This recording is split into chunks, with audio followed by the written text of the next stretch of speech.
Hello दोस्तों, एक बार फिर से स्वागत है हमारे यूट्यूब चैनल एवन स्क्रीन में। तो आज हम आपको बताने वाले हैं कि डाल्टन का जो परमाणु सिद्धांत था वो क्या था। तो डाल्टन सर के बारे में सबसे पहले हम लोग जान लेते हैं कि आखिरकार डाल्टन सर कौन थे। तो इसके बाद आपको पढ़ने में आपको इंटरेस्टिंग हो जाएगा। तो यहाँ पे जो जॉन डाल्टन थे, इनका जन्म हुआ था, ठीक है, 1766 ईस्वी में इनका क्या हुआ था, जन्म हुआ था। वो भी इंग्लैंड के एक गरीब परिवार से थे, जो कि इनके परिवार जो था वो जुलाहा परिवार था। मतलब कि बहुत छोटे जो होते हैं उस परिवार में इनका जन्म हुआ था। तो आजकल के मतलब ये जो होते हैं ये इतना मेहनती थे कि ये पढ़ने लिखने में थोड़ा तेज़ थे, इसलिए ये 12 वर्ष की आयु में उन्होंने एक शिक्षक के रूप में एक आजीविका, अपनी जीविका शुरू की।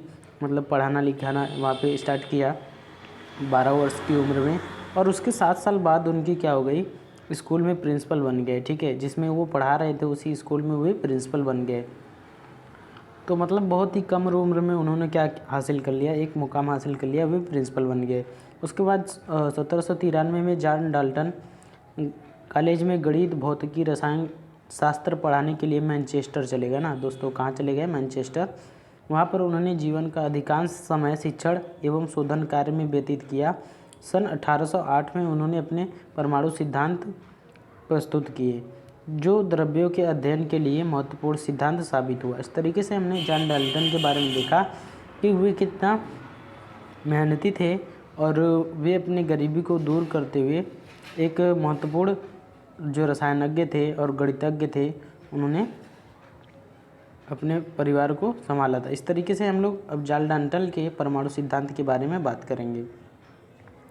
डाल्टन के जो सिद्धांत थे इसकी विवेचना हम निम्न प्रकार से कर सकते हैं, जो यहाँ पे फर्स्ट पॉइंट दिया गया है। सभी द्रव्य परमाणु से निर्मित होते हैं जो रासायनिक अभिक्रिया में भाग लेते हैं, ठीक है। जो द्रव्य होता है, जैसे कि द्रव्य ठोस, द्रव, गैस होते हैं, ठीक है। इस तरीके से जो भी द्रव्य होता है वो परमाणुओं से निर्मित होता है और रासायनिक अभिक्रिया में भाग लेते हैं। मतलब कि जैसे हम यहाँ पे हाइड्रोजन और ऑक्सीजन की बात करेंगे तो ये मिलकर बनाता है H2O, ठीक है। क्या बनाता है? H2O बनाता है ना। इस तरीके से H2O बनाता है। तो इसमें जो भाग लेते हैं परमाणु, ठीक है, ये इसमें परमाणु भाग लेते हैं, रासायनिक अभिक्रिया में परमाणु भाग लेते हैं। इसके बाद इन्होंने सेकेंड पॉइंट में बताया कि परमाणु अविभाज्य सूक्ष्मतम कण होते हैं, जो कि रासायनिक अभिक्रिया में न तो सृजित होते हैं न ही उनका विनाश होता है। इस तरीके से उन्होंने सेकेंड पॉइंट में बताया आपको कि परमाणु जो होते हैं अविभाज्य सूक्ष्मतम कण होते हैं। मतलब कि यदि ये परमाणु है तो इसको विभाजित नहीं किया जा सकता है। ये क्या होते हैं? इनको विभाजित नहीं किया जा सकता, ये अविभाज्य होते हैं। और ये इनको न तो आप किसी रासायनिक अभिक्रिया में उत्पन्न कर सकते हैं और न तो इनको क्या कर सकते हैं, इनका विनाश कर सकते हैं, न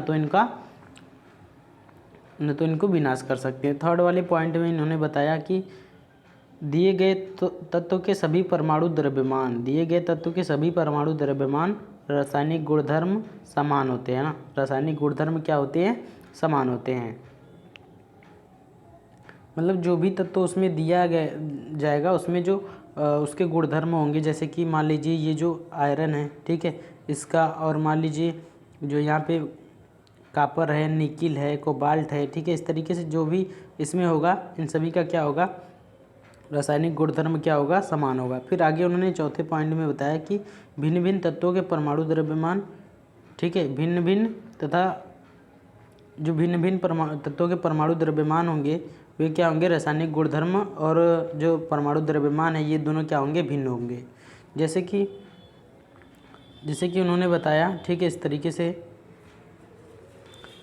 उन्होंने बताया कि जो मान लीजिए हमने यहाँ पे क्या लिया है, कार्बन लिया है और यहाँ पे हमने लिया है आयरन लिया है, ठीक है। इस तरीके से तो कार्बन का परमाणु क्रमांक 6, आयरन का परमाणु क्रमांक 26 और इसका परमाणु भार जो होता है ये कितना होता है कार्बन का, ठीक है, ये हो जाएगा 12 और ये आयरन का कितना हो जाएगा, तो 52 हो जाएगा ना, 52 हो जाएगा इस तरीके से। तो आप देख सकते हैं यहाँ पे इसका परमाणु क्रमांक दोनों का क्या है, भिन्न भिन्न है और इसका जो परमाणु भार है ये भी क्या है, इसका भिन्न भिन्न है। तो इन्होंने यही बताया चौथे पॉइंट में कि भिन्न भिन्न तत्वों के परमाणु के द्रव्यमान और रासायनिक गुणधर्म जो होते हैं भिन्न होते हैं। अब कार्बन जो होता है एक अधातु होता है और जो ये आयरन होता है ये क्या होता है, धातु होता है। इस तरीके से इन्होंने बताया कि जो परमाणु के द्रव्यमान एवं रासायनिक गुणधर्म क्या होते हैं, भिन्न होते हैं। फिर 5वें पॉइंट में इन्होंने बताया कि भिन्न भिन्न तत्वों के परमाणु परस्पर छोटी पूर्ण संख्या के अनुपात में संयोग करके यौगिक का निर्माण करते हैं।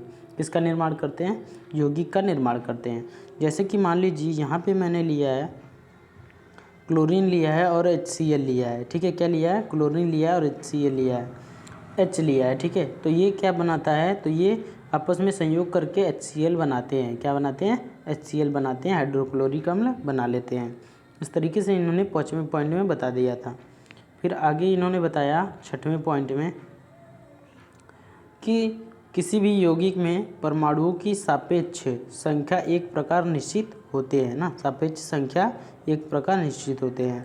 तो इस तरीके से जॉन डाल्टन का जो परमाणु सिद्धांत था, इसके बाद जो आधुनिक परमाणु सिद्धांत आया, तो फिर जॉन डाल्टन के जो परमाणु सिद्धांत है इसमें बहुत कमियां बताई गई और इसको संशोधित करके आधुनिक परमाणु सिद्धांत को लागू किया गया।